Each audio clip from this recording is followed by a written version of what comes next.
Hello, I'm Ray Warren from Channel 9. In the gladiatorial game of rugby league, Hazim El Masri is one of the real gentlemen of the code. In 41 years of sports commentating, I've seen a lot of footballers come and go. But I have no doubts Hazim El Masri will leave a lasting impression on rugby league, as he will on Australia. He's the man we call El Magic.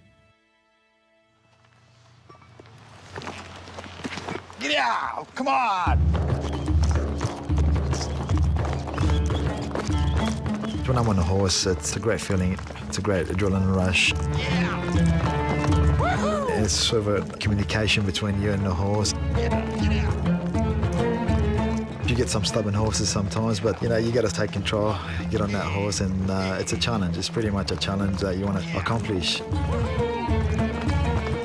I've always loved horses and or animals in general, so whether it's a cat or a dog or horses and that. So back in Lebanon, I probably didn't have the chance to have any pets or anything like that. But in Australia, you go out and you can enjoy these little things.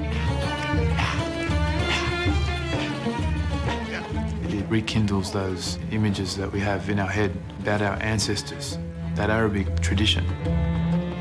And it's quite a special feeling to be engaging in activity that our ancestors were so good at. Let's go!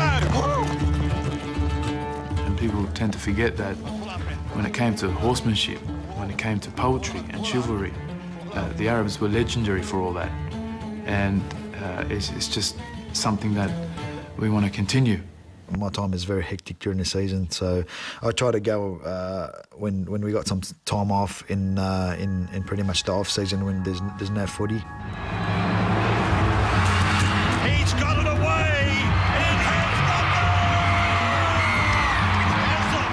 El Magic wins the game for Canterbury. He's ultra competitive and ultra dedicated. He's the most fiercely competitive person I've ever met in my life. He takes a lot of pride in being the best at what he does. And from where he was to what he's come to is just phenomenal. But the game will be remembered for Hazim El Masri's goal kicking, passing Darryl Halligan's Australian record of 31 in succession.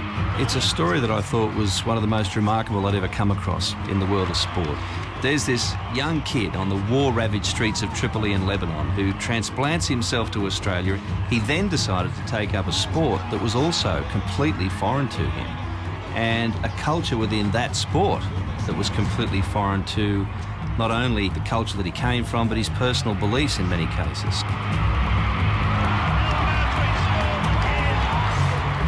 And goes on to become the greatest goal kicker in rugby league history and plays at the highest level of the sport. Can't believe it. Today's bomb outrage was in a predominantly Muslim quarter of the city. I grew up in Tripoli, Lebanon.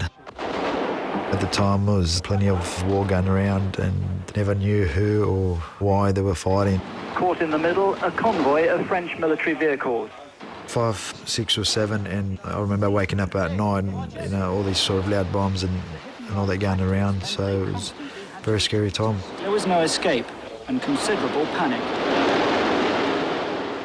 I prayed night and day for God that I'd be able to sort of keep, my brothers and sisters and my parents sort of alive for us to care. There are over 10,000 PLO fighters still in Tripoli, openly patrolling the streets with their guns. Family was what basically held everything together, because that was the little case of protection in which he lived. All the violence around him, that was the cocoon. His father would often go out late at night, say 2 o'clock, 3 o'clock in the morning, to get food, because that was the only safe time that bakeries, among other shops, could open. Hazim's father would lead him to the bakery in what must have been frightening circumstances in order for self-preservation, because during the day there'd be shelling and indiscriminate gunfire.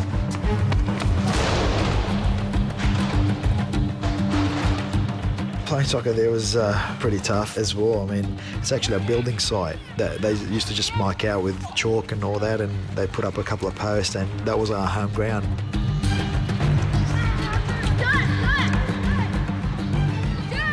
I just wanted to go out there and enjoy it, forget about what's happening around me, you forget about that until sort of the game is over and you're like back to reality again. Hazim's father had been thinking for some time that this was just crazy. I can't bring up a family in these circumstances. I can't live like this. And then they started making plans to move to Australia.